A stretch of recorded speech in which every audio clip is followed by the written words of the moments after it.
안녕하세요. 매일 새로운 사연을 전하는 읽어주는 사연 라디오입니다. 구독과 좋아요, 많은 공유 부탁드립니다. 오늘의 사연 시작하겠습니다. 안녕하세요. 30대 이혼녀예요. 그리고 제가 이렇게 오늘 타자판을 두드리게 된 이유는 제 정신 나간 시댁 이야기 좀 해보려고요. 사실 벌써 남편과 남남이 된 지는 7개월이나 흘렀고 그래서 어느 정도는 충격에서 벗어났다고 생각했는데 그래도 명절이 돌아오니까 작년 이맘때쯤이 생각나면서 제가 겪었던 그 지옥 같은 날들이 또다시 떠오르네요. 그래서 정말 마지막으로 마음 정리한다 생각하고 이렇게 제 이야기를 해보려고 합니다. 한껏 쏟아내고 나면 제 마음도 예전처럼 평화로워질까요? 남편하고는 지인의 소개로 만났습니다. 남편은 회사를 다니는 평범한 직장인이었고 저는 대학병원에서 연구원으로 근무하고 있었죠. 솔직히 말해서 소개팅에 나가기 전 남편의 사진을 봤었는데 정말이지 영 제 스타일은 아니었어요. 저는 좀 체격이 있고 곰같이 푸근한 사람을 원했거든요. 그런데 남편은 슬림하고 날쌘돌이처럼 생겼다고 해야 할까요? 하지만 지인이 저더러 실물이 훨씬 낫다며 일단 한번 만나보라고 어찌나 성하던지. 그리고 나중에서야 들었지만 남편도 제 사진을 봤었답니다. 그런데 남편은 제가 너무 마음에 들었대요. 그래서 지인한테 커피도 사주고 밥도 사주며 어떻게든 자리만 만들어달라고 부탁을 했었다고요. 일단 자리만 만들어지면 자기가 어떻게든 제 마음을 사로잡겠다면서. 아무튼 그래서 만나게 된 거예요. 하지만 아니나 다를까 처음 몇 마디를 나눴을 땐 역시 내 스타일이 아니구나 싶었습니다. 왜냐하면 서로 공통점이라곤 하나도 없는 것 같았거든요. 좋아하는 음식이나 영화 그런 것도 전혀 달랐고. 그런데 그런 저희가 통한 건 다름 아닌 운동이었어요. 남편은 다른 운동은 별로 좋아하지 않는데 유일하게 종종 즐기는 게 등산이라대요. 그리고 저는 남편에 비하면 다양한 운동을 즐기는 편이었는데 등산만큼은 제대로 해본 적이 없었지요. 혼자서 산을 오른다는 게 왠지 걱정도 되고 길이라도 잃을까 무서워서 말이에요. 그런데 제가 이런 이야기를 하자 남편은 자기 말로는 자기가 별명이 날다람쥐일 정도로 산에서는 날아다닌다며 언제 한번 같이 가자고 한껏 너스레를 떠는데 실제로 등산 실력이 어떤지를 떠나서 제 앞에서 익살스럽고 너스레를 떠는 그 모습이 마음에 들었어요. 그래서 조만간 등산 한번 같이 가자는 남편의 말에 못 이긴 척 좋아요 했던 게 부부의 연으로 이어질 줄은 몰랐네요. 남편도 저도 각자 일로 바쁘다 보니 데이트는 일주일에 한 번 그것도 산에 오르내리는 게 전부였어요. 그리고 그 정도로 같이 할 시간이 짧다 보니 서로 힘들고 지치는 이야기보다는 좋은 얘기, 재밌는 얘기를 주고받는 일이 대부분이었죠. 그리고 솔직히 그때는 그게 서로에게 유익한 일이라고 생각했습니다. 가뜩이나 회사 생활을 비롯해 여러 가지 일로 받는 스트레스가 이만저만이 아니었는데 같이 있을 때만큼은 그렇지 않았으니까요. 하지만 이혼까지 해본 제가 느낀 건 늘 서로 웃고 지낸다고 좋은 것만은 아닌 것 같아요. 가끔은 싫은 소리도 오가고 다퉈보기도 하고 여러 가지 면을 미리미리 겪어봤어야 했는데 사람이 원래 예상치 못한 상황에서 본 모습이 나온다고들 하잖아요. 그렇게 치면 남편이나 저나 둘 다 결혼 전 서로의 본 모습을 보여줄 기회가 너무 많이 부족했다 싶거든요. 결혼 당시 시댁으로부터 받은 도움은 없어요. 시댁 형편이 썩 좋지가 않았거든요. 그리고 일단 분명히 말해두건대 저는 신경 쓰지 않는데 그럼에도 불구하고 사람들은 제가 부모님이 안 계시다 하면 처음부터 뭔가 불안한 표정으로 저를 보더라고요. 안쓰러워하는 표정도 있고 어딘가 모난 구석이 있진 않을까 하고 살피는 표정도 있고 솔직히 유쾌하진 않지만 20살 이후로 워낙 자주 겪어서 소위 인이 배겼다고 하죠? 제가 딱 그랬어요. 그리고 적어도 나는 다른 사람한테 부모님은 살아계신지 재산은 있는지 그런 거에 관심을 갖지 말자고 생각하게 되었죠. 그래서 남편이 아버지가 안 계시다 했을 때 별로 신경 쓰지 않았어요. 다만 아버님이 돌아가신 뒤 가세가 기울어 집에 돈이 없다는 이야기를 할 때는 그래도 내 처지가 나은가 하는 유치한 생각이 들긴 하더라고요. 저는 어머니가 돌아가시면서 아파트 한 채랑 어느 정도 재산은 남겨주고 가셔서 그렇게 먹고 사는데 큰 걱정은 없었으니까요. 어머니가 남겨주신 아파트는 아버지의 도움 없이 어머니가 오롯이 혼자 일궈내신 재산이었어요. 어디서부터 말해야 하나 싶은데 일단 저는 아버지에 대한 추억이 거의 없습니다. 워낙 일찍 돌아가셨거든요. 어머니 말씀으로는 교통사고였다는데 당시 막 돌이 지났던 저를 조금이라도 빨리 보고 싶으셔서 회식도 마다하고 서둘러 집에 오시던 길이셨다나 봐요. 그런데 음주운전 차량에 그만 그 자리에서 세상을 떠나셨던 거지요. 저는 이런 사정을 중학교 때 알았습니다. 그것도 할머니를 통해서 말이에요. 그리고 말이 나왔으니 말이지만 할머니는 늘 저를 원망스러운 눈빛으로 바라보곤 하셨는데 어렸을 땐 그 이유도 잘 모르고 그저 미움을 받는 사실이 너무 받아들이기 힘들었어요. 그런데 그 이유를 알고 나니까 할머니 입장에선 제가 미울 수밖에 없겠다 싶더라고요. 저희 할머니도 아들 하나는 낳아야 한다는 그 위에 그러니까 증조할머니의 성화에 어지간히 시달리다 아주 힘들게 저희 아버지를 낳으셨다 했거든요. 그런데 하나뿐인 아들이 손녀를 보러 가다 세상을 떠났으니 내 잘못도 아닌데라는 억울함과 나만 없었더라면 하는 죄책감이 한데 뒤엉켜 참으로 오랫동안 저를 힘들게 했어요. 그런데 그렇게 저를 힘들게 하셨던 할머니가 정말 돌아가시기 이틀 전에 저를 불러 미안하다셨습니다. 그 소리를 듣고는 얼마나 울었는지 몰라요. 그래도 미안하다 소리는 들었네라는 안도감과 동시에 이제 할머니를 어떻게 원망해야 하나, 원망할 수도 없게 하고 가시네 하는 황당함 때문에요. 아무튼 아버지가 돌아가시고 이후로 저희 어머니는 무슨 일이든 닥치는 대로 하셨어요. 설거지, 건물 청소 그런 건 뭐 기본이었고요.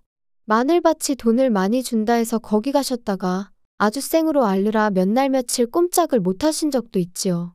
그리고 그렇게 벌어서 마련하신 집이 지금 제가 살고 있는 이 33평의 아파트입니다.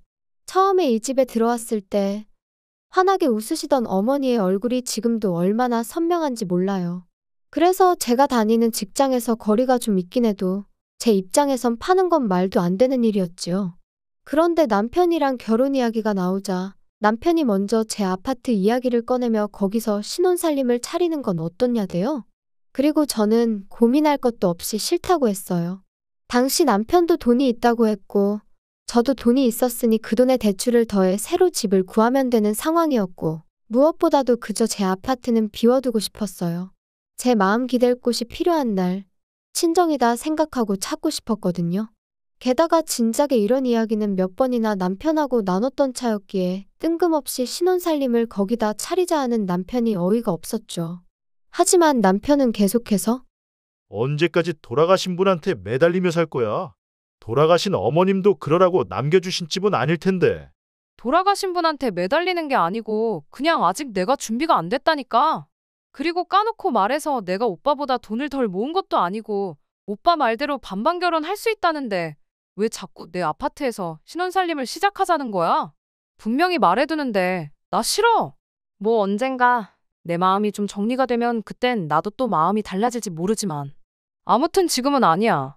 당분간은 그럴 일 없으니까 그 집은 그냥 없는 집이다 생각해. 그리고 결국 저희는 그렇게 작은 빌라에서 전세살이를 시작했습니다. 어머님도 남편도 멀쩡한 아파트를 두고 전세살이가 웬 말이냐며 투덜거렸지만 저는 아무렇지도 않았어요. 후회도 없었죠. 한편 그렇게 결혼한 지 어느덧 2년차가 되던 때였습니다. 신우가 만나는 사람이 있다며 재혼을 하게 될지도 모르겠다는 소식을 전해왔어요. 그리고 저와 신우의 관계는 썩 좋은 편은 아니었지만 그때만큼은 진심으로 축하한다 전했습니다. 신우와 인간 대 인간으로선 맞는 구석이라곤 하나도 없었지만 그래도 어쨌든 혼자 시조카를 키우는 걸 보면 짠한 마음이 안 드는 건 아니었으니까요. 돌아가신 친정어머니 생각도 났었고 참고로 왜 사이가 안 좋았냐 하시면 자기가 혼자 아이를 키운다는 이유로 주변으로부터 바라는 게 참 많았어요.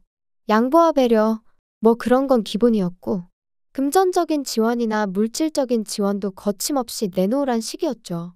계절마다 아이 옷을 사달라, 신발을 사달라 뭐 그런 건 기본이었고 저랑 남편이 제주도를 다녀온 적이 있는데 그걸 알고는 자기 애, 그러니까 시조카도 좀 데려가 주지.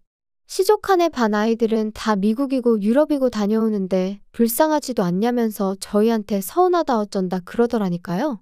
그러니 저로서는 하나 해주면 두 개를 바라는 신우가 부담스러울 수밖에 없었고 그렇게 자연스레 거리를 두게 되었죠. 그런데 그런 신우가 재혼을 할 것 같다 하니 참 잘 됐다 싶었어요. 하지만 재혼 이야기가 나오고 석 달쯤 지났을 무렵이었을 거예요. 남편한테 물어보진 않았지만 헤어졌나 왜 가타부타 말이 없지 하고 속으로 생각만 하던 때였죠. 퇴근한 남편이 싱글벙글 웃으면서 저더러 얘기 좀 하게 여기 좀 앉아봐 그러대요? 왜? 무슨 일 있어? 기분 좋아 보이네? 좋지. 희진이 2달 후에 식을 올리기로 했다나 봐. 아, 정말? 잘 됐다.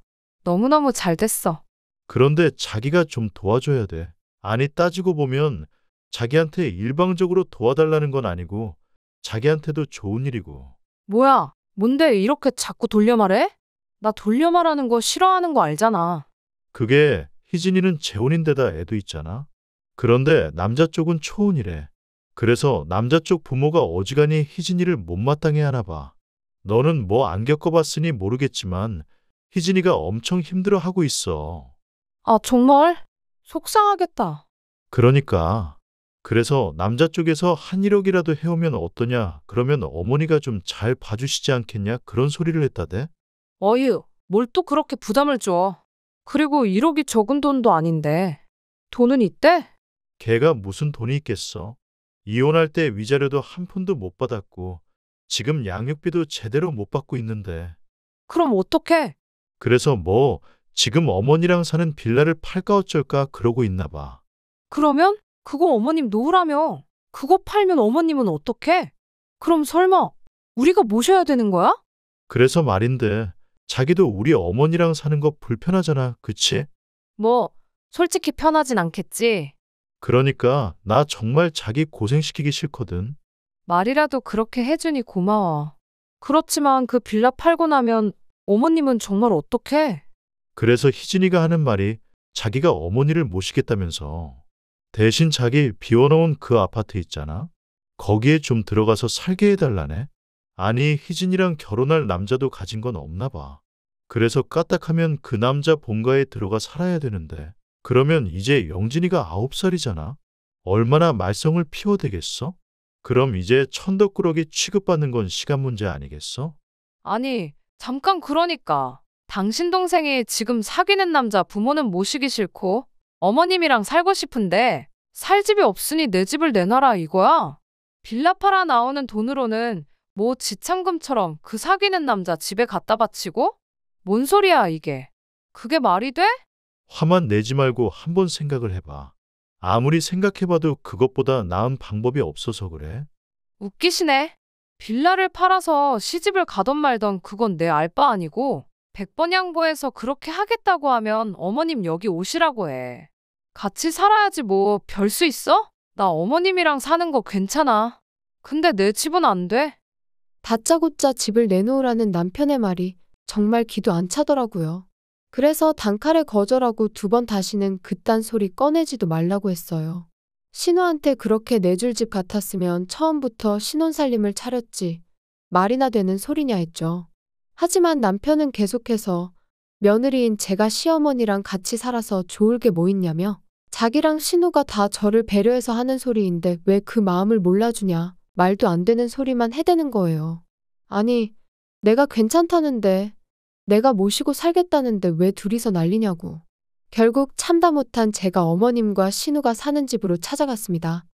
빌라 팔리는 대로 어머님, 저희 집으로 오세요.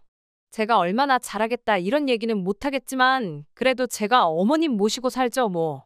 언니? 정말 이런 식으로 나올 거예요? 엄마는 내가 모신다니까요.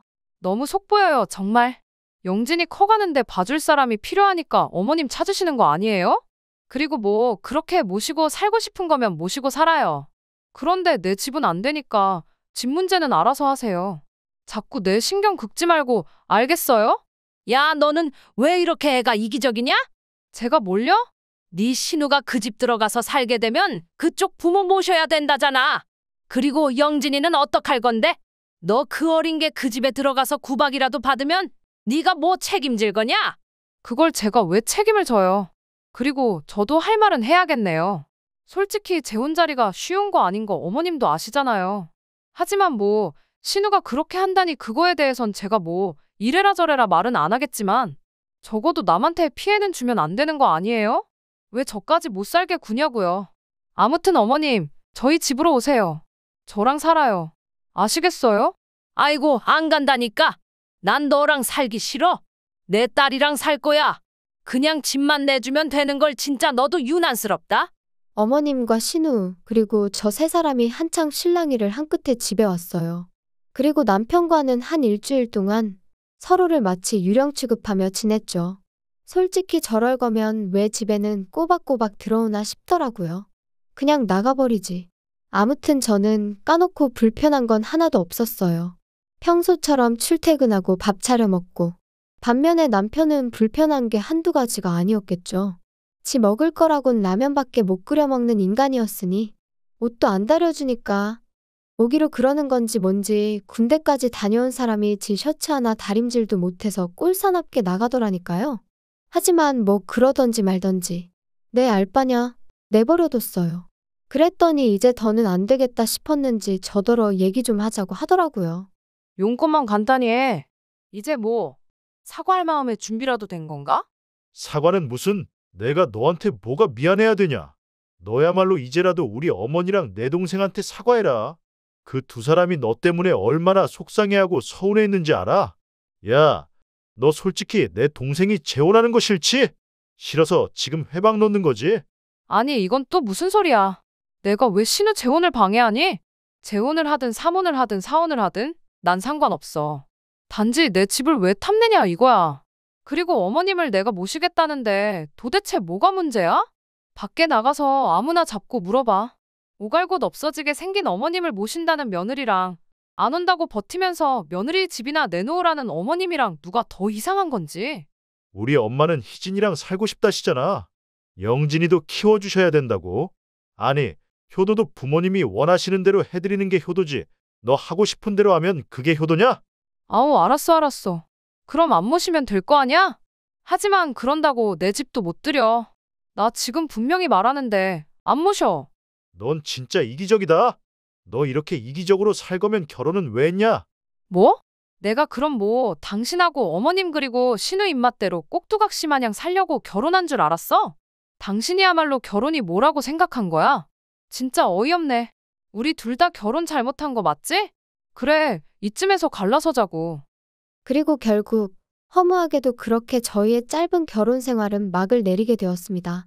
남편은 남편대로 저한테 질릴 대로 질렸다고 난리였고 저는 그런 남편에게 이혼해 줄 테니 재산 딱 반반 갈라서 그걸로 네 여동생 시집을 보내든 어머님을 요양원으로 모시든 아니면 네가 다 데리고 살든 네 마음대로 하라고 했어요.